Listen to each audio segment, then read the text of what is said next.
Je pense que nous allons commencer cette leçon. Donc, cher François Héran, vous êtes là, oui.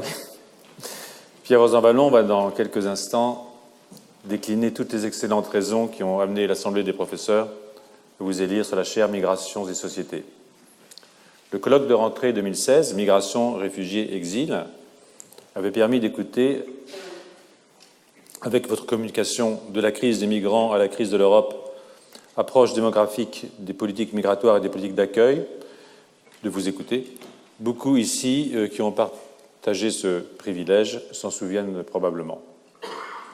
Vous y avez rappelé qu'au-delà de son évidente universalité historique, le phénomène migratoire revêt une grande diversité de formes et que le terme générique de migrant recouvre en réalité une considérable nombre de situations. Conditions économiques, situations géopolitiques, persécutions religieuses ou ethniques, changements climatiques, simple envie de bouger, fantasme des racines qu'il faudrait retrouver, autant de stimuli qui poussent à la migration quand ce n'est pas à l'errance. Je ne parle là que des migrations internationales, et non de celles qui ont cours aussi à l'intérieur des frontières et auxquelles vous avez consacré votre thèse d'anthropologie en Andalousie, je crois. Cette hétérogénéité des motifs et des situations s'enrichit de celle des distinctions entre nations, celles dont l'accueil fait partie de leur tradition, voire a fourni un élément essentiel de leur constitution, c'est plutôt le cas de la France, et celles pour qui il s'agit d'une exception dictée par les situations d'urgence, on penserait alors plutôt à l'Allemagne.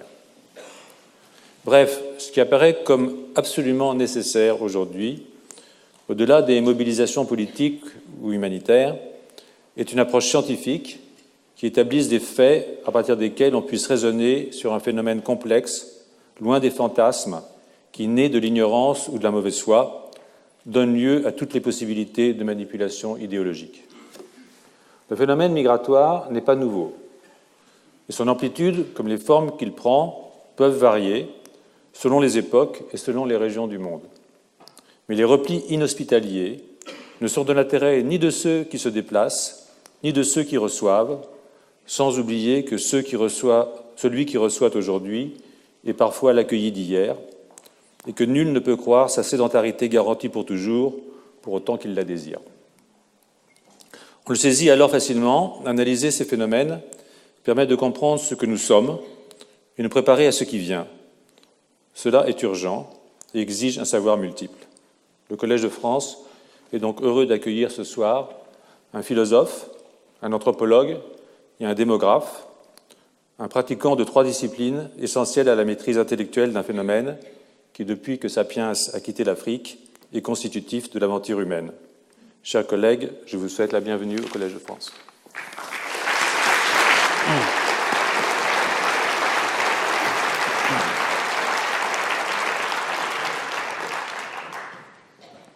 Élève à l'ENS de la rue d'Ulm, François Héran a été reçu en 1975 à l'agrégation de philosophie. Mais comme d'autres dans sa génération, dont certains sont maintenant ici ses collègues, il a fait le choix d'orienter sa vie de chercheur dans la direction des sciences sociales. Ce sera d'abord pour lui l'anthropologie. Sa thèse de 3e cycle sera ainsi consacrée à terre et parenté en Andalousie. Après ce travail sur la bourgeoisie agraire de la région de Séville, il se rendra sur les hauts plateaux des Andes boliviennes pour y étudier l'impact des réformes agraires alors en cours. À son retour en France, en 1980, il sera recruté à l'INED, l'Institut national d'études démographiques. Mis à la disposition de l'INSEE presque immédiatement pour y œuvrer au sein de la division Conditions de vie, il réorientera alors ses recherches dans une direction plus sociologique. Cette période sera aussi pour lui celle d'une formation très approfondie à la statistique et aussi aux techniques de la démographie. Ces nouvelles compétences seront reconnues par sa nomination au poste de chef de la division des enquêtes et études démographiques de l'INSEE, poste qu'il occupera pendant 5 ans, de 1993 à 1998, avant de retourner dans son institution mère, l'INED. Il en deviendra 1 an plus tard le directeur, fonction qu'il exercera pendant plus de 10 ans, jusqu'en 2009. C'est en son sein qu'il y mènera toutes ses recherches ultérieures jusqu'à sa nomination au Collège de France à l'automne 2017. Ce très bref rappel de la carrière de François Héran fait mal apercevoir ce qui le caractérise intellectuellement, le fait d'être un chercheur en sciences sociales au sens le plus fort et le plus large du terme. Il n'est pas passé d'une discipline à l'autre, mais il a exploré et approfondi une compréhension globale du monde social qui lui a fait traverser en permanence les frontières disciplinaires. 30 ans après ses premiers pas d'anthropologue, il a ainsi publié en 2009 un maître-livre dialoguant avec Lévi-Strauss et Granet, Figures de la parenté, une histoire critique de la raison structurale. Mais il a aussi été parallèlement un des piliers au long cours de la Revue française de sociologie. Et il a écrit des articles sur l'assise statistique de la sociologie ou la notion d'habitus qui ont fait référence. Patron de l'INED, il a ouvert l'institution à la démarche des historiens comme à celle des économistes. Cette attention à la pluridisciplinarité s'est traduite chez lui par la production de très nombreux articles consacrés à la méthodologie et à l'histoire critique des sciences sociales. Mais il a en même temps toujours œuvré inlassablement là où il se trouvait pour établir des bases de données chiffrées toujours plus rigoureuses et toujours plus pertinentes. C'est avec cette exigence qu'il a contribué à refondre dans le cadre de l'INED les bases de données majeures sur les trajectoires des migrants. Cette question des migrants ayant été ainsi mise depuis une vingtaine d'années au cœur de ses travaux dans une perspective pluridisciplinaire. Dans un domaine submergé par les passions et les préjugés, terrain pionnier de l'éclosion de ce que l'on appelle maintenant les faits alternatifs ou la post-vérité, il a toujours résolument œuvré à la tête de l'INED pour, je le cite, porter plus loin le regard et essayer de faire en sorte que l'on prenne en compte au premier chef les données démographiques de base et les grandes lames de fond qui définissent la dynamique des populations. Il a ainsi publié des ouvrages de référence pour aider à ce que les faits se substituent aux fantasmes dans ce domaine. Il a aussi joué un rôle scientifique décisif pour mettre le doigt sur l'inanité de certaines politiques publiques quand elles étaient décidées et mises en œuvre sous la pression d'idées reçues. Son arrivée au Collège de France coïncide avec la mise sur pied, sous sa responsabilité, d'un grand institut scientifique des migrations qui coordonnera les travaux de plus de 200 chercheurs dans toutes les disciplines. Avec lui, nous pouvons sûrement l'espérer, le travail savant pourra ainsi se mettre au service de la citoyenneté plus éclairée que ces grandes questions appellent pour résister à la tentation si forte des gouffres. Je laisse la parole à François Héran.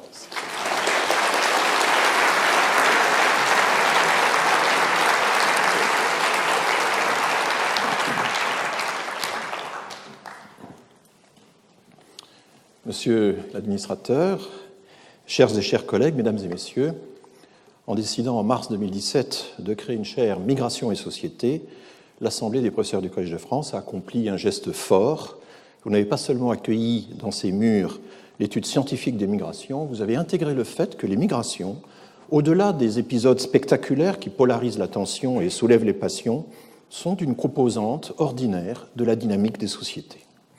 J'ouvrirai cette leçon par l'évocation cursive de 4 professeurs du Collège de France qui ont frayé des voies en démographie sociale et pour certains dans l'approche des migrations. En remontant le temps, Alfred Sauvy, Louis Chevalier, Robert Montagne, Maurice Halbwachs.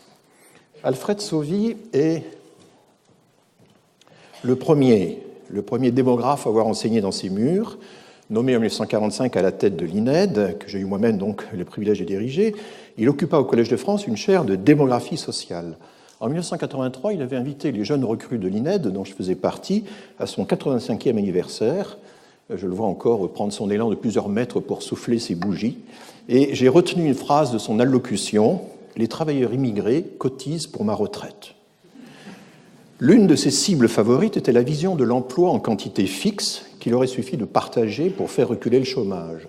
Jean Tirole a raison de souligner qu'une variante de ce sophisme est la croyance selon laquelle les immigrés prennent le travail des Français.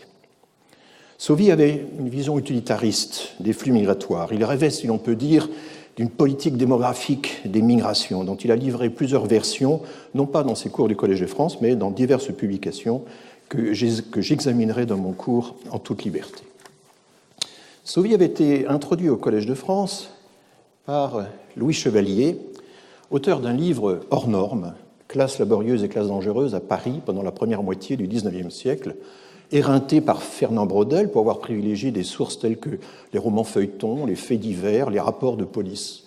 Or, c'est ainsi que Chevalier, tout conservateur qu'il fut, réussit à camper la peur des bien-pensants face à l'invasion des barbares et des nomades surgis de lointaines contrées comme la Bretagne, l'Auvergne, la Savoie, prolétaires inassimilables, prompts au crime, visiblement d'une espèce différente, mais que Paris absorbera dans les replis de ses quartiers. Et on ne peut lire ces pages aujourd'hui sans songer à la panique qui étreint de nos jours les libellistes, s'inquiétant de l'étrangeté des migrants et rêvant d'une société homogène. Disciple de Lyautey et fondateur d'un institut de formation des cadres en terre musulmane, Robert Montagne fut élu en 1948 sur une chaire d'histoire coloniale. Il lança des enquêtes sur les migrations qui remontaient du sud du Maroc vers les ports avant d'être happé en France par l'Union métallurgique et minière. Dans un article offert à Lucien Febvre, il livre une très fine description des filières d'entraide et de survie tissées par les travailleurs kabyles et presse les employeurs de prendre en compte la dimension familiale de leur parcours. Ces travaux nous rappellent les origines coloniales d'une large part des migrations. Si les populations du Maghreb sont si nombreuses à venir chez nous, c'est d'abord que nous nous sommes invités chez elles et de la plus rude des manières. Grande figure enfin que celle de Maurice Halbwachs, élu à la chaire de psychologie collective en mai 1944, est mort en déportation un an plus tard sans avoir pu prononcer sa leçon inaugurale. Passionné par la morphologie sociale, il avait suivi les efforts d'Alfred Lotka pour mathématiser la démographie, mais il se méfiait d'une science pure des populations, expliquant le démographique par le démographique. À ses yeux, les faits de population étaient inséparables des faits sociaux, et les migrations des représentations collectives qui font les États, en quoi Halbwachs fut un précurseur dont on peut aujourd'hui toujours se réclamer. Mais ce n'est pas le souvenir de ces pionniers qui a conduit votre Assemblée à me confier une chaire Migration et Société. Vous avez d'abord réagi à la crise européenne des réfugiés d'Orient qui tentaient au péril de leur vie de gagner l'Europe. Et alors que la France rechignait à se mobiliser, vous vous êtes associé à l'EHESS, au secrétariat d'État à la recherche, pour monter le programme national d'accueil d'urgence des scientifiques en exil, pause. Puis vous avez souhaité agir sur un autre registre, en organisant un colloque sur l'exil, avant de créer une chaire qui replace l'actualité dans la dynamique démographique et sociale. Car vous l'avez compris, si les déferlantes nous fascinent, nous devons aussi saisir les lames de fond, mesurer la pulsation ordinaire de l'océan. Pour remplir cette mission, vous avez fait appel à mes lumières. Je mesure l'honneur que vous me faites et j'admire l'audace de votre pari. Que l'Assemblée des professeurs reçoive l'expression de ma gratitude pour le surcroît de jeunesse et de travail qui m'est ainsi accordé, avec une mention spéciale pour mon mystagogue Pierre Rosanvallon. Permettez-moi aussi de voir dans votre décision un hommage aux deux institutions auxquelles j'ai longtemps lié mon sort. L'INED, fer de lance de la recherche démographique en France, à qui j'ai beaucoup donné, et l'INSEE, vaisseau amiral de la statistique publique, qui m'a beaucoup appris. J'ai une dette envers Henri Léridon, que vous avez élu à la chaire de développement durable pour l'année 2009-2010. 30 ans plus tôt, il m'avait accueilli à l'INED, dans son département, école de rigueur, havre de liberté. Je sais gré à l'unité migration internationale et minorité de l'INED d'avoir mené contre vents et marées les enquêtes Trajectoire et origine, Théo, et Migration entre l'Afrique et l'Europe, MAFE.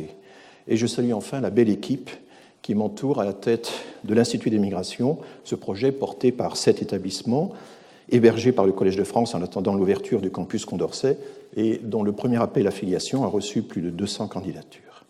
Comment ne pas être touché par la présence ce soir de tant de collègues, d'amis et de proches? L'immigration est un sujet ultra sensible qui suscite d'âpres débats. Il est difficile d'en traiter sereinement car notre vision du phénomène est en proie à de multiples contradictions ou tensions, et c'est en évoquant tour à tour 4 d'entre elles que je tracerai les orientations de ma chaire. La migration internationale affecte en profondeur les sociétés d'origine et les sociétés de destination. Alors, immigrés, migrants, immigrants, je n'ignore pas les réserves, voire l'hostilité que suscite cette terminologie, et d'abord chez les intéressés. Mon premier cours sera consacré à l'histoire critique du vocabulaire de la migration, pris entre trois usages, l'administratif, le savant et le populaire. Qu'on me permette ici de retenir la savante définition recommandée par la Division de la population des Nations Unies il y a déjà fort longtemps, les immigrés qu'un pays enregistre à un moment donné, immigrants en anglais, sont les personnes nées étrangères à l'étranger, qui ont franchi la frontière dans l'intention de s'installer pour une durée d'au moins 1 an, indépendamment de leur accès ultérieur à la nationalité du pays hôte. Cette définition réunit donc les foreigners et les foreign-born. Contrairement à une croyance tenace, la naturalisation n'efface pas la qualité d'immigrés. Plus de 40% des immigrés en France ont acquis la nationalité française, mais une fois naturalisés, ils continuent de compter pour le démographe. Alors que pèse cette première génération dans la population de la France ? Si l'on extrapole pour 2018 la tendance récente, 11%, soit environ 7,5 millions de personnes. La seconde génération, quant à elle, n'est pas immigrée. Elle comprend les descendants nés sur place d'un ou de deux parents immigrés, soit 13% de la population dans le cas de la France, environ 8,5 millions de personnes. Près d'un quart de la population liée à l'immigration sur une ou deux générations, c'est beaucoup.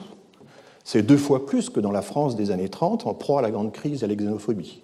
On retrouve cet ordre de grandeur dans les pays de vieille immigration, 23% en Allemagne, 22% aux Pays-Bas, 26% aux États-Unis, toujours en additionnant première et seconde génération. Tirés des recensements ou des registres de population, ces chiffres dénombrent des résidents à un instant T, ce qu'on appelle le migrant stock, le stock des migrants.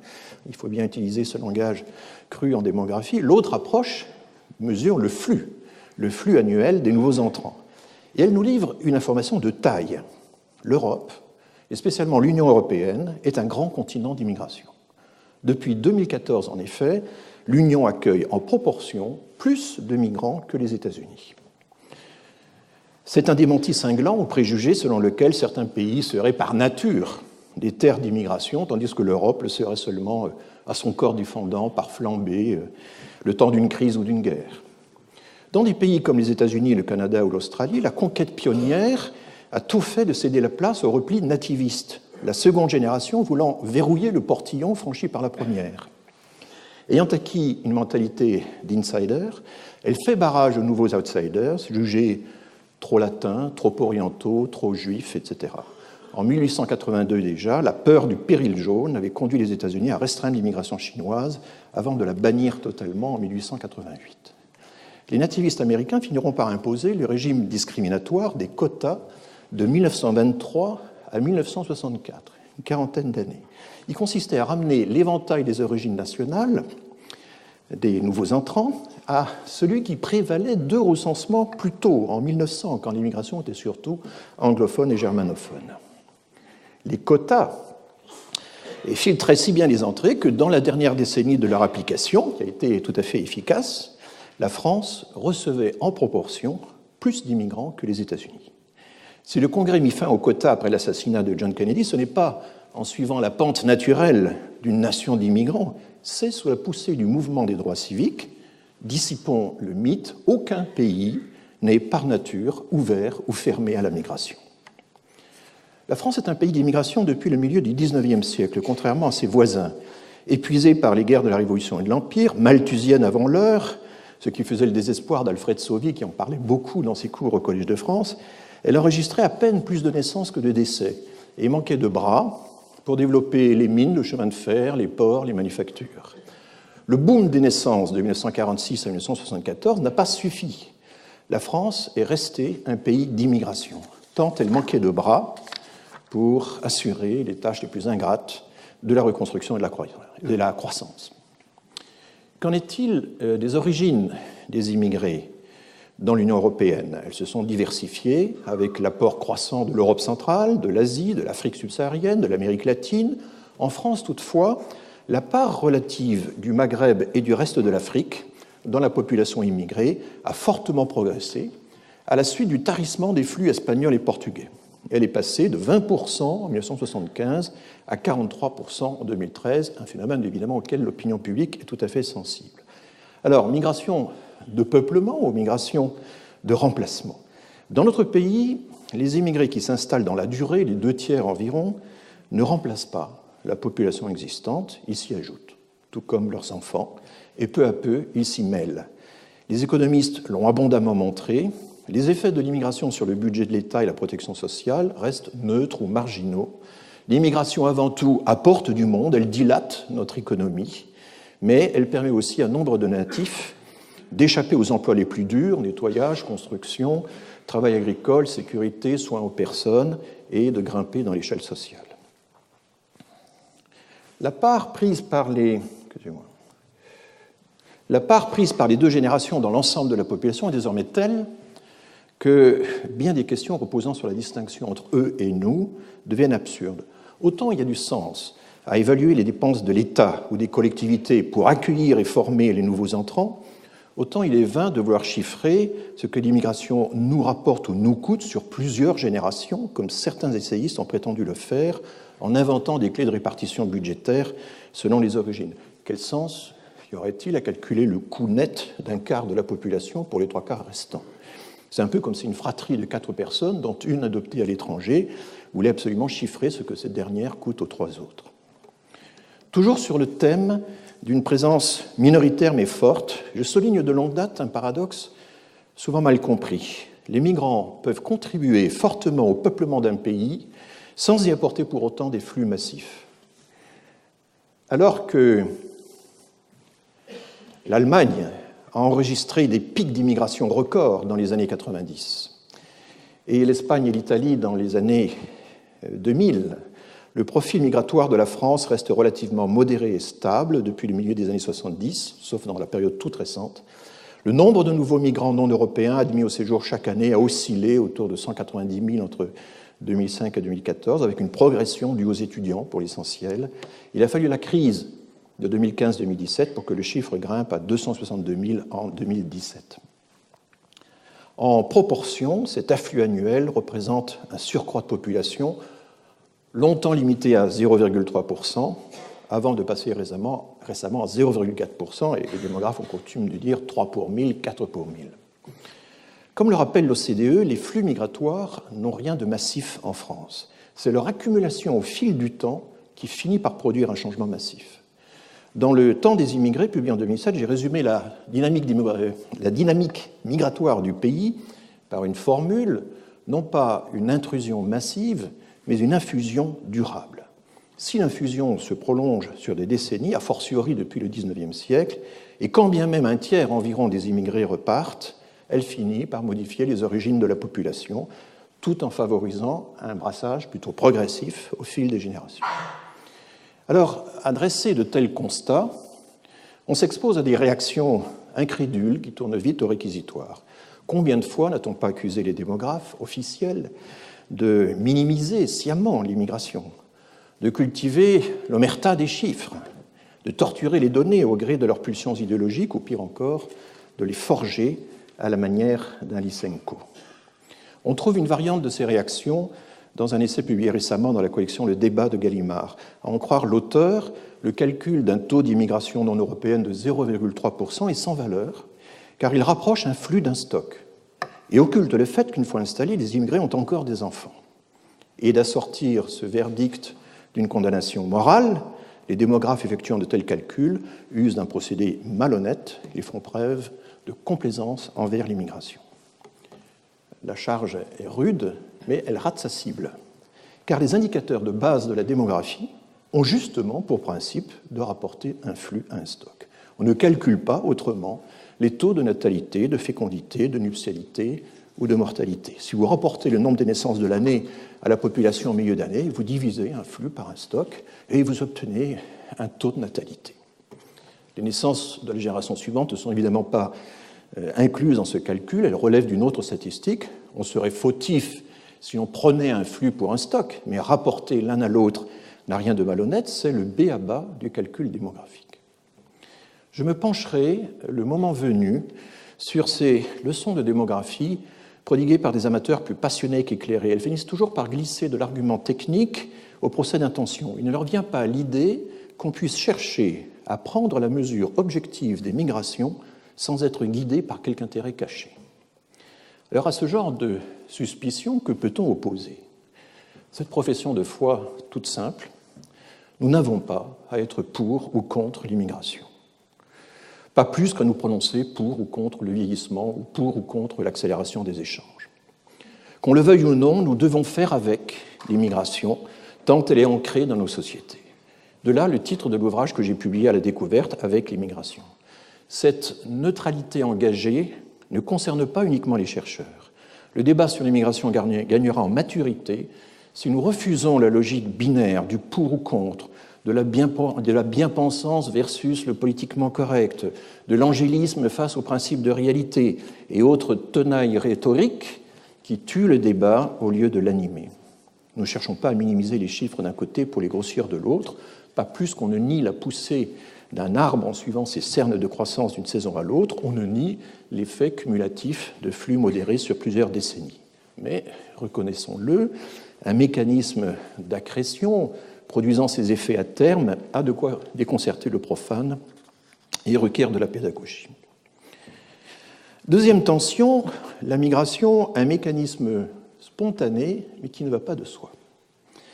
On s'attendrait à voir les flux de migrants s'écouler des contrées pauvres vers les contrées riches, suivre les lignes de plus grande pente, des espaces surpeuplés aux espaces sous-peuplés.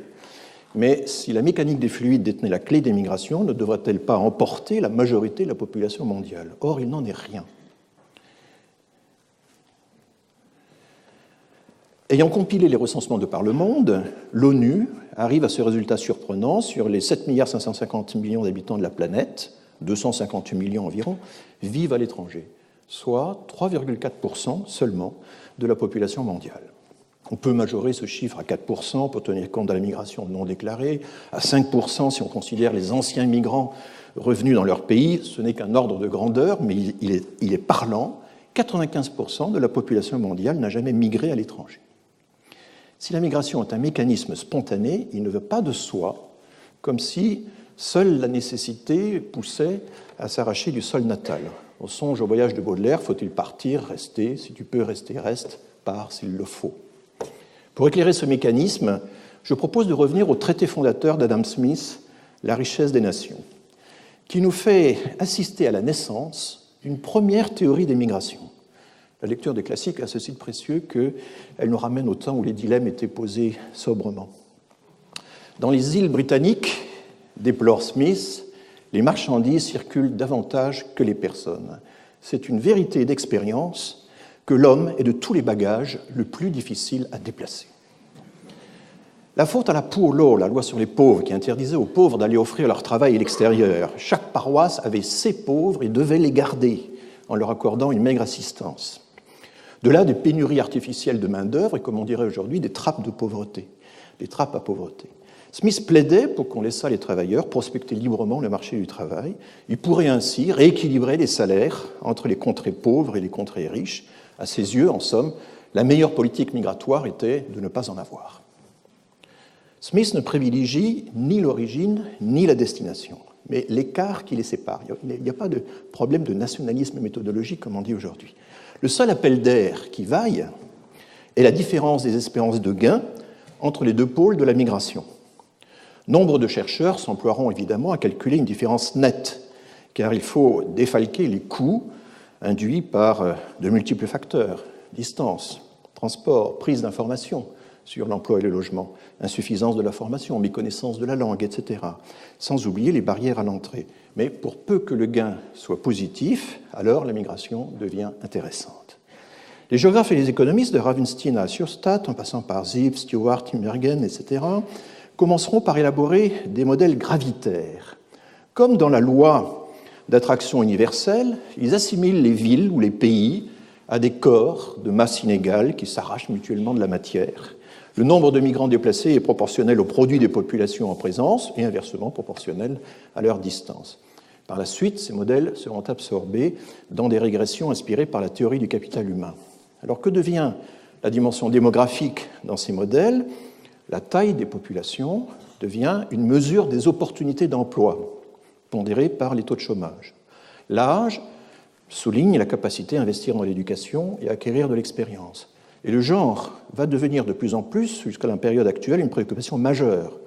Comment les conjoints négocient-ils la prise de décision à chaque étape du parcours? Dans quelle mesure les femmes migrent-elles pour échapper à la domination masculine? Mariage précoce, avortement sélectif des filles, excision, etc. Quel rôle jouent les courtiers informels ou spécialisés dans la migration matrimoniale? Le fait que les femmes doivent souvent passer par le canal officiel du regroupement familial est-il une entrave à leur accès au marché du travail, etc. On pourrait rallonger la liste.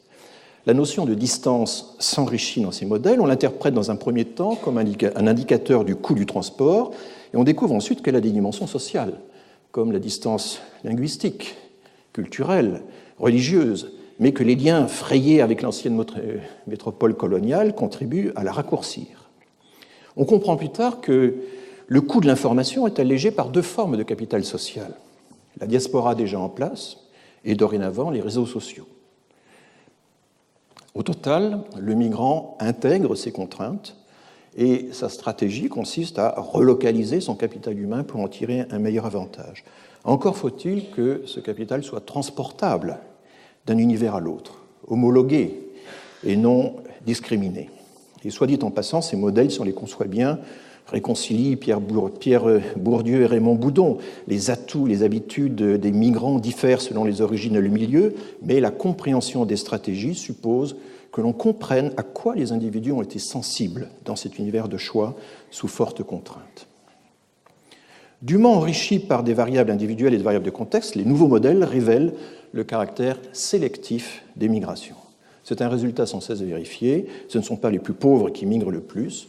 Michel Rocard s'imaginait que toute la misère du monde risquait de s'inviter en France si l'on y prenait garde. En réalité, seule une minorité des populations du Sud cherche à migrer au Nord, et pas la plus misérable, comme on l'a encore vu dans la répartition des exilés syriens. À la question de savoir pourquoi 95% de la population mondiale ne migre pas, on peut répondre de deux façons. En invoquant la démographie d'abord. La moyenne mondiale du taux d'expatriés, donc 3,4%, est tirée vers le bas par les pays les plus peuplés du globe, ceux qui comptent plus de 150 millions d'habitants. L'Inde et la Chine concentrent 37% de la population mondiale, mais 10% seulement des migrants internationaux. Seuls 1,2% des Indiens vivent à l'étranger et 0,7% des Chinois. Ce sont des chiffres très faibles, mais ce sont des planètes si massives qu'elles retiennent l'essentiel de leur population dans le jeu des migrations internes. Ce qui n'empêche pas les rares émigrés de former d'importantes diasporas à l'étranger, vu l'effectif initial. Il en va de même du Nigeria, du Brésil, des États-Unis, de l'Indonésie. Aucune de leurs diasporas ne dépasse 1% de la population de la mère patrie. Mais la taille n'explique pas tout, et avec 15 millions, 21 millions d'habitants, le Tchad et le Niger n'ont pas le pouvoir de rétention du Nigeria, qui en compte 191. Or, leur diaspora reste faible, moins de 2% de leur population. Comment l'expliquer? C'est que le Tchad et le Niger sont trop pauvres pour que l'émigration puisse réellement décoller. Et il faut en tenir compte quand on prétend extrapoler les migrations futures de l'Afrique subsaharienne vers l'Europe. Les projections de l'ONU annoncent que cette région du monde, vu son taux de fécondité élevé, devrait passer de 640 millions d'habitants à l'heure actuelle à 2,1 milliards en 2050, soit de 13% à 22% de la population mondiale. Doit-on en conclure que des myriades de migrants subsahariens submergeront l'Europe d'ici là? Une équipe du Fonds monétaire international s'est penchée sur la question et elle répond par la négative, modélisant dans un premier temps les ressorts de la migration des subsahariens vers les pays de l'OCDE. Elle montre qu'ils ont les mêmes raisons de migrer que le reste du monde, c'est le même jeu de facteurs. Mais le capital humain est trop faible dans cette région du monde pour pouvoir déplacer davantage qu'une mince minorité. L'Afrique subsaharienne fait partie des régions du monde qui émigrent le moins de 2% d'immigrés, très en deçà de la région Maghreb-Moyen-Orient ou de l'Europe du Sud. Et lorsqu'elle émigre, c'est pour plus des 2 tiers dans un autre pays subsaharien. Et si elle sort de la région, c'est alors une immigration très sélective. Dans un second temps, l'équipe du FMI applique ce jeu de facteurs aux effectifs de population considérables projetés par l'ONU pour 2050.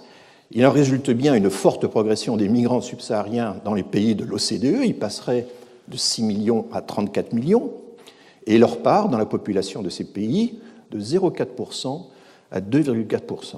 C'est une forte hausse, c'est une multiplication par 6, mais 2,4%, c'est encore très loin d'une invasion. Les prévisions fondées sur le seul principe des vases communicants ne sont pas oublient que la migration internationale est concurrencée par la migration régionale et par la migration interne. Et la même question se pose d'ailleurs au sujet des migrations d'origine climatique, qui ne sont pas nécessairement internationales, vaste sujet sur lequel, bien entendu, j'essaierai de faire le point à partir des observations et des projections disponibles. Alors, que faire? On ne conjurera pas le spectre de la croissance démographique subsaharienne en tentant de dissuader les élites de migrer vers le nord.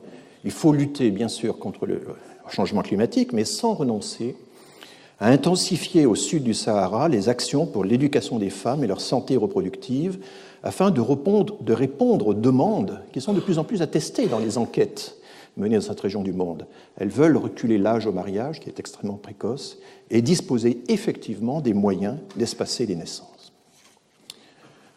Troisième tension, l'asymétrie entre droit d'émigrer et droit d'immigrer. La Déclaration universelle des droits de l'homme, proclamée en 1948 au Palais de Chaillot, reconnaît le droit à émigrer dans son article 13.2. Toute personne a le droit de quitter tout pays, y compris le sien, et de revenir dans son pays. Mais aucun texte n'énonce le droit symétrique d'immigrer dans le pays de son choix. Le juriste belge Yves Carlier, se référant au film de Théo Angelopoulos, a parlé du pas suspendu de la cigogne. J'ai le droit de lever le pied au-dessus de la frontière, mais pas celui de le reposer de l'autre côté. Une asymétrie dénoncée par les partisans d'un droit universel à la mobilité. Alors reprenons la question en revenant sur la genèse du droit d'émigrer. On doit l'une de ses premières formulations à une grande figure, le juriste hollandais Hugo de Groot, alias Grotius. À la demande de la VOC, la Compagnie hollandaise des Indes orientales, Grotius publie en 1609 un mémoire, Mare Liberum, qui fera longtemps référence, qui est encore édité jusqu'au XIXe siècle. Contre les prétentions portugaises et anglaises, il justifie le droit de tout pays à commercer librement sur les mers du globe. La mer est un grand marché, dit-il, ce qui exclut d'asservir les riverains. Et là, il cite le droit des gens déjà élaboré par Francisco de Vitoria à Salamanque dans les années 1530. Mais en 1625, la situation de Grotius a changé. Exilé à Paris sous Louis XIII, il devient sensible à la dimension individuelle du droit à la migration. Et dans son traité du droit de la guerre et de la paix, qui est un ouvrage monumental, magnifique, que les PUF ont récemment réédité, il réactive les principes des anciens. Nul n'est contraint de demeurer membre d'un État malgré lui, et mieux encore, chacun est libre de choisir l'État dont il veut être membre. Sauf que ce double droit, précise Grotius, n'est pas absolu. On ne saurait se soustraire au devoir de défendre la patrie assiégée ou à l'obligation de régler ses dettes.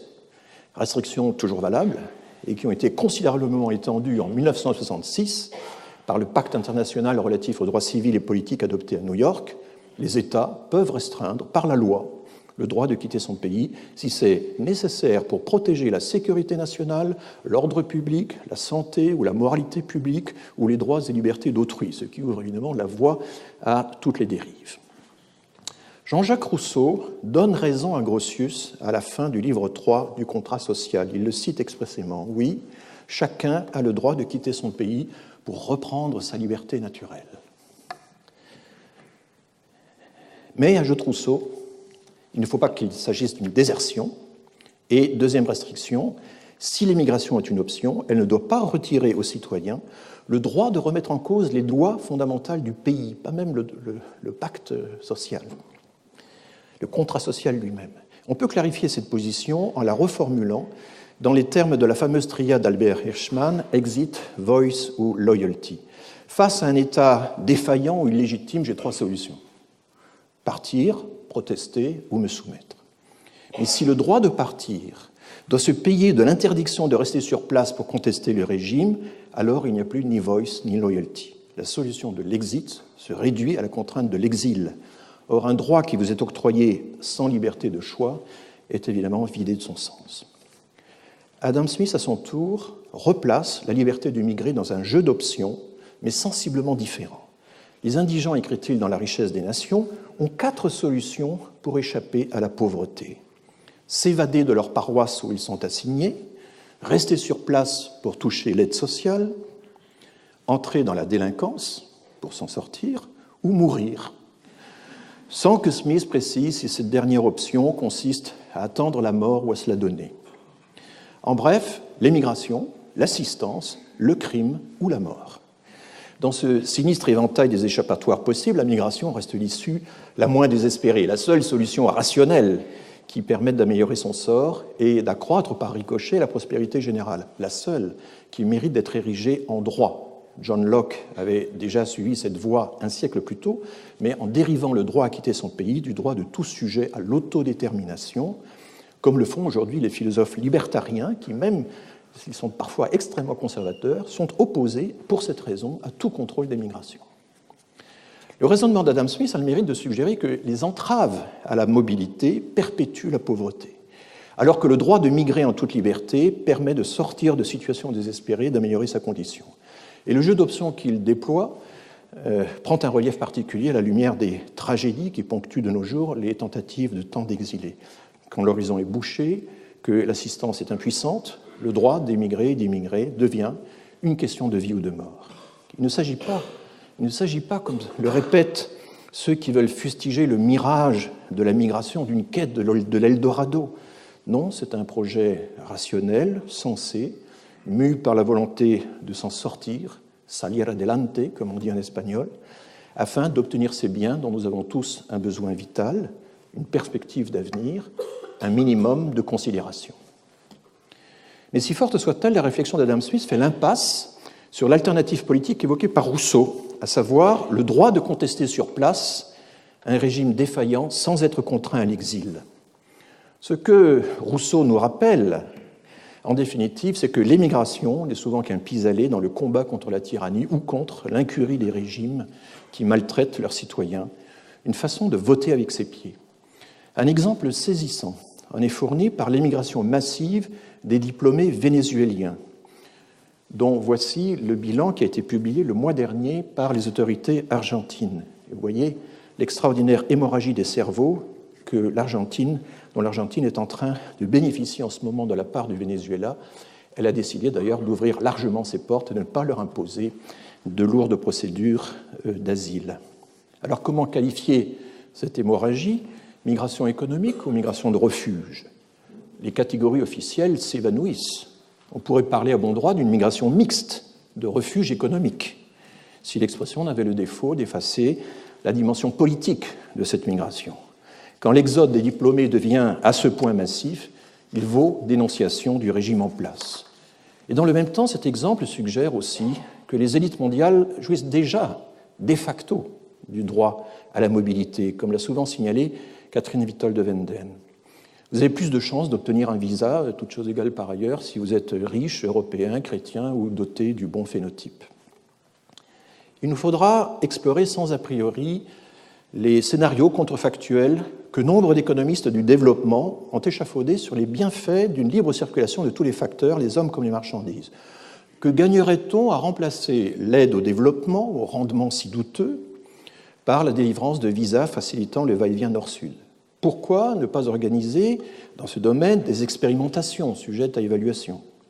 Les accords bilatéraux qui ouvrent les frontières à des degrés variables et souvent très arbitraires offrent-ils déjà des expériences naturelles qui pourraient être propices pour la recherche et qu'on pourrait explorer ? La littérature économique se développe sur ces questions, exploitée ensuite par des chercheurs en sciences politiques ou en éthique. Et j'essaierai d'examiner ces travaux et d'inviter leurs auteurs à en débattre. Mais nous savons bien qu'il n'existe aucun consensus sur l'ouverture des frontières. Les uns redoutent les réactions identitaires incontrôlables que provoquerait en Occident le déferlement de la misère du monde, dont nous avons vu le caractère improbable, et les autres espèrent que la levée des frontières libérera la croissance des pays d'origine, tout en profitant au pays de destination. Mais si le pire n'est pas sûr, le meilleur l'est-il davantage? Les prophètes de malheur ne détiennent pas les clés de l'avenir, les prophètes de bonheur non plus. Les coordinateurs du recueil de l'UNESCO sur le scénario sans frontières, qui est un livre de référence, nous mettent en garde. Il est illusoire de prétendre que nous savons ce qui se passerait si les frontières venaient à s'ouvrir. Trop de facteurs jouent un rôle. Abolir les frontières, encore faut-il préciser de quelles frontières il s'agit. À supposer qu'on abatte les murs et qu'on lève les contrôles, bien des frontières internes se dressent encore pour limiter l'accès au séjour durable, au travail, à de nombreux métiers, au logement, au vote, à la citoyenneté. Et chacun comprend la nécessité d'un contrôle des frontières pour des raisons de sécurité, à condition que les mesures soient proportionnées au risque, exécutées sous contrôle judiciaire, régulièrement évaluées. Le problème, à mon sens, le problème n'est pas tant la régulation des flux que le caractère arbitraire et discriminatoire des décisions en matière d'octroi de visa. Alors vient un moment où le choix d'une option pour ou contre l'ouverture relève d'une position philosophique et morale. Faut-il suivre Kant ou Bentham? On connaît le dilemme classique entre l'impératif kantien d'un respect inconditionnel de la dignité de la personne humaine et le calcul benthamien qui cherche à maximiser le bien-être du maximum de personnes, avec le risque de sacrifier les plus faibles. D'un côté, une morale indifférente aux conséquences, rivée sur son devoir, et de l'autre, le calcul d'une utilité commune dont les résultats peuvent varier en fonction de la conjoncture économique et géopolitique. À l'examen, je constate qu'aucune de ces deux éthiques ne plaide clairement pour ou contre l'ouverture des frontières. L'approche kantienne se heurte à la nécessité de recueillir réciproquement l'accord des sociétés hôtes, tandis que l'approche benthamienne acceptera un certain degré d'ouverture pour autant que le bilan co-avantage soit positif. Mieux vaut desserrer ce dualisme en essayant de déplacer au mieux les curseurs benthamiens tout en se fixant des cliquets kantiens. Ne nous laissons pas piéger par de faux dilemmes. Certains voudraient nous faire croire qu'on fait de la politique quand on ferme les frontières et de la morale quand on les ouvre. Les esprits forts d'un côté, les belles âmes de l'autre. Non, les deux options sont à la fois politiques et morales. On se souvient de la guerre du Kippour, donc tension entre migration utile ou migration de plein droit. On se souvient de la guerre du Kippour, du premier choc pétrolier, octobre 1973. Le prix du baril ayant quadruplé en quelques mois, les autorités allemandes puis françaises décidèrent de stopper net l'immigration de travail afin de freiner la récession économique et la montée du chômage. L'immigration s'est poursuivie sous d'autres motifs. Alors ça, c'est le cas de l'Espagne. On voit qu'en 73-74, au lieu d'émigrer, ils sont obligés de rentrer chez eux et l'immigration s'interrompt. L'immigration en France, notamment, s'est poursuivie sous d'autres motifs. Regroupement familial, migration de mariage, étudiants internationaux, accueil humanitaire, sans compter les séjours illégaux en attente de régularisation. Mais avec cette conséquence majeure que les flux migratoires se sont déconnectés de la conjoncture économique. Dans les années 60, on renvoyait les migrants sans ménagement en période de récession pour les réembaucher à la reprise. Mais depuis 1974 déjà, c'en est fini de ce couplage dans les vieux pays d'immigration que sont la France, l'Allemagne, la Suisse, les Pays-Bas, etc. Et nombre de politiques semblent ignorer cette déconnexion. Ils caressent encore le rêve de flux migratoires strictement ajustés aux besoins de l'économie. Vous trouvez ça dans plusieurs des programmes qui ont été défendus lors des primaires ou de l'élection présidentielle. Or, les seuls pays qui ont illustré récemment ce modèle d'un couplage entre les cycles migratoires et les cycles économiques sont les nouveaux pays d'immigration, dont les pays du Golfe, mais aussi les pays du sud de l'Europe, Espagne en tête. Ces derniers ont employé massivement dans les années 2000 une main-d'œuvre peu qualifiée pour les travaux publics, le bâtiment, l'agriculture, le tourisme, les soins aux personnes âgées, jusqu'à ce que la crise des subprimes fasse éclater tour à tour la bulle migratoire, ou plutôt la bulle immobilière et la bulle migratoire. Dans les pays d'immigration ancienne, en revanche, le découplage des flux avec l'économie est d'autant plus net depuis la seconde moitié des années 70 qu'il coïncide avec une découverte bouleversante. L'immigré n'est plus seulement un travailleur, c'est un sujet de droit. Il forme avec son conjoint et ses enfants une étrange entité qu'on appelle la famille. Des acteurs jusque-là discrets entrent en scène les plus hautes instances judiciaires, la justice administrative, les institutions européennes, mais aussi des associations de soutien juridique aux migrants. Et ensemble, elles dégagent, à partir de la fin des années 70, les conséquences des principes de droit logés dans les conventions internationales. Droit à une vie familiale normale, droit d'épouser un étranger ou une étrangère qui vient vous rejoindre, droit pour l'enfant de vivre avec ses parents sans avoir à payer, en matière de scolarité notamment, les conséquences de leur situation irrégulière, droit au refuge en cas de persécution, à quoi s'ajoute la possibilité très ouverte de s'inscrire dans une université étrangère. En France, c'est l'arrêt Gisti du 8 décembre 1978 qui marque ce tournant familial du droit des migrations, le relais étant pris en 1991 par l'interprétation nouvelle de l'article 8 de la Convention européenne des droits de l'homme. Aux États-Unis, c'est la décision Plyler versus Doe, prise le 15 juin 1982 par la Cour suprême. Le politologue américain James Holyfield a théorisé cette mutation du traitement des flux migratoires, aux États-Unis comme en France. La logique des droits l'emporte dorénavant sur la logique du marché. Précisons, la logique de l'unité de vie familiale l'emporte sur la logique du travailleur individuel, ce qui, fait digne d'être noté, va dans le sens d'un traitement plus égalitaire des genres et des générations. Reste à comprendre pourquoi ces évolutions ne s'observent pas au même degré à travers l'Europe. La France offre l'exemple d'un pays où la régulation des flux migratoires échappe largement aux entreprises comme elle échappe aux politiques.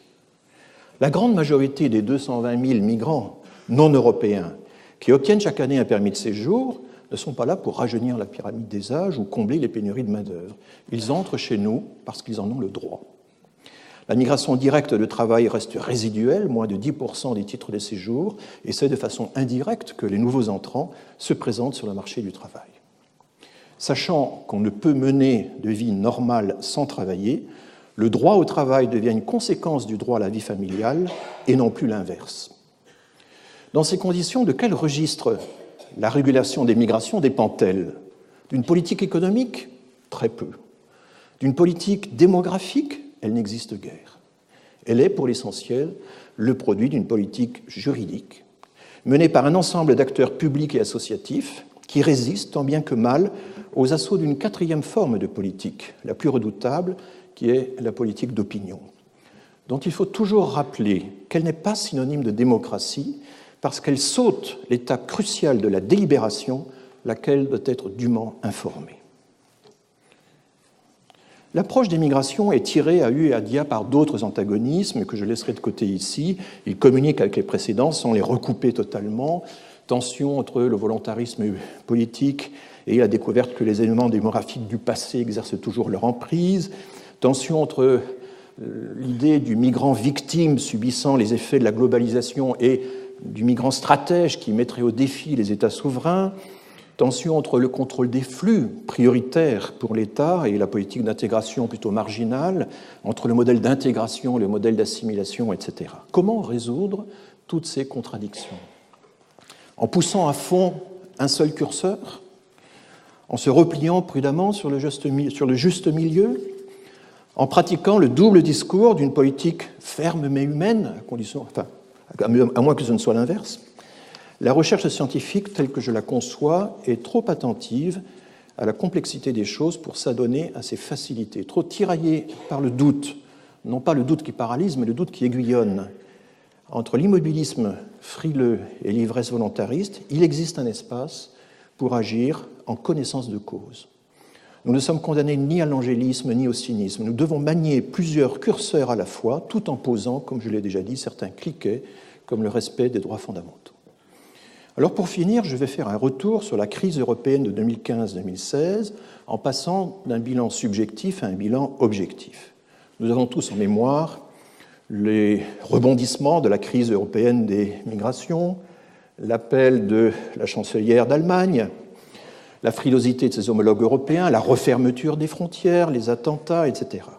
S'agissant de la France, on dispose aujourd'hui, sur la gestion de la crise des migrants au sommet de l'État, de témoignages de collaborateurs directs ou d'observateurs attentifs. Ils décrivent sans phare la paralysie, la dérobade, le désir d'évacuer le problème sans trop savoir comment, la tétanisation devant la montée du populisme, le refus de faire l'effort d'opposer la pédagogie à la démagogie, et finalement l'usage d'une boussole unique, l'acceptabilité des mesures par le public, en d'autres termes une politique d'opinion. Et Rousseau, encore lui, nous a laissé à ce sujet un aphorisme cinglant: la domination même est servile quand elle tient à l'opinion, car tu dépends des préjugés de ceux que tu gouvernes par les préjugés. J'entends l'objection, récit subjectif, biaisé, partisan, alors objectivons les faits. Quelle protection l'Europe a-t-elle effectivement accordée aux exilés qui frappèrent à sa porte à partir de l'été 2015 ? Eurostat, l'Office européen des statistiques, compile les demandes d'asile traitées par chaque pays ainsi que les décisions d'accorder ou non une protection légale. Additionnons les verdicts de première et de seconde instance et ajoutons au statut de réfugié la protection subsidiaire de type humanitaire. Si l'on considère dans une première étape les chiffres absolus de 2016, l'Allemagne vient largement en tête, j'étais obligé de couper la fin de la barre, avec 755 000 dossiers, dont 445 000 se soldent par une décision positive. La France est loin derrière, au deuxième rang par le nombre de dossiers, au quatrième par celui des décisions positives. Peut-on la compter pour autant parmi les pays d'Europe les plus généreux en matière d'asile ? Alors le problème, vous l'avez déjà compris, c'est qu'il est absurde de comparer des chiffres absolus entre pays de tailles différentes. Il faut raisonner en proportion à population égale, et si l'on retient un indicateur per capita, soit le nombre de décisions positives en faveur des demandeurs d'asile pour 1 million d'habitants, l'ordre du tableau est inversé. Alors c'est illisible, et je vais donc remonter la moitié inférieure du graphique et la loger à droite. La Suède passe devant l'Allemagne, avec 7000 décisions positives de protection pour 1 million d'habitants.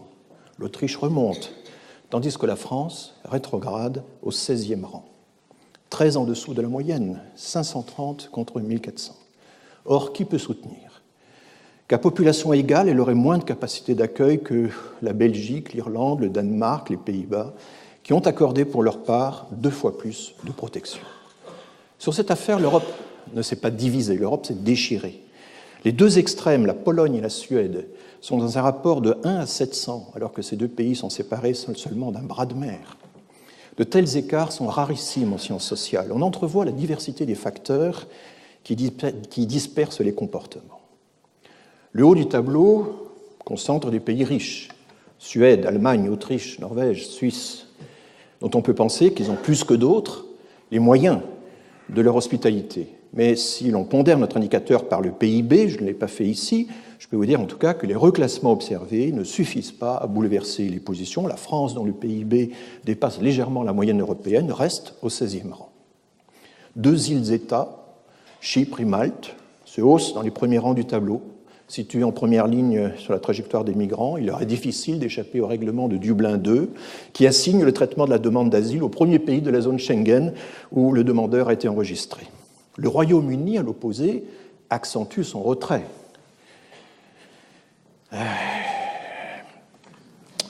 Il tire parti de sa position périphérique, au plus loin du théâtre des opérations, ce qui rend d'autant plus remarquable l'hospitalité active des pays scandinaves, qui aussi sont quand même assez loin de ce théâtre. Et je crois que c'est un sujet de méditation pour les géographes qui sont actuellement attentifs à la justice spatiale. Je pense par exemple au livre de Bernard Bray. Car en matière de migration, les règlements de l'Union européenne ne compensent pas l'inégale exposition des différents États aux flux migratoires du Sud et de l'Est qu'on aurait pu l'attendre. Ils creusent les inégalités spatiales existantes. Comment expliquer la position de l'Europe du Sud ? Les demandeurs d'asile ne reçoivent guère de protection, sauf en Italie et en Grèce sous la pression de l'effet Dublin, moins attractifs sur le plan économique. Le Portugal, l'Espagne, la Grèce ont en commun d'avoir été longtemps des pays d'émigration, source d'exil et non terre d'asile. Et lorsque, dans les années 2000, ils ont brusquement basculé de l'émigration à l'immigration, au point de régulariser les sans-papiers par centaines de milliers, ils n'avaient pas besoin de s'équiper pour traiter la demande d'asile. Les régularisations suffisaient à l'absorber. Restent les pays d'Europe centrale, hermétiquement fermés à toute demande d'asile, sous l'effet de 3 facteurs au moins: l'isolement persistant sous l'ère communiste, qui n'a pas habitué la population à côtoyer des migrants du Sud pour reconstruire l'économie, propriété signalée ici par les pastilles rouges, l'absence de passé colonial, susceptible d'entretenir des chaînes migratoires, et l'entretien obstiné d'un récit national qui brandit le catholicisme ou l'orthodoxie comme étendard contre l'islam. L'exemple de la protection accordée aux demandeurs d'asile par les pays européens montre assez le pouvoir de révélation d'un bilan chiffré. Difficile après cela d'être encore dupe des discours de propagande sur la générosité de tel ou tel pays en matière d'asile. Et du côté de la migration ordinaire, la statistique des titres de séjour par motif révèle un système de pratiques et de préférences pas très bien connu, qui varie selon les pays, sans être toujours le fruit d'une politique délibérée. La comparaison franco-allemande atteste une quasi-inversion des priorités. L'Allemagne mobilisant sa force de frappe caritative pour accueillir les exilés dans l'urgence, alors que la France, dans son légalisme républicain, prend au sérieux le tournant familial des droits pour accueillir en continu la migration ordinaire. À ce tableau totalement éclaté, il manque un élément central, les préférences des exilés eux-mêmes.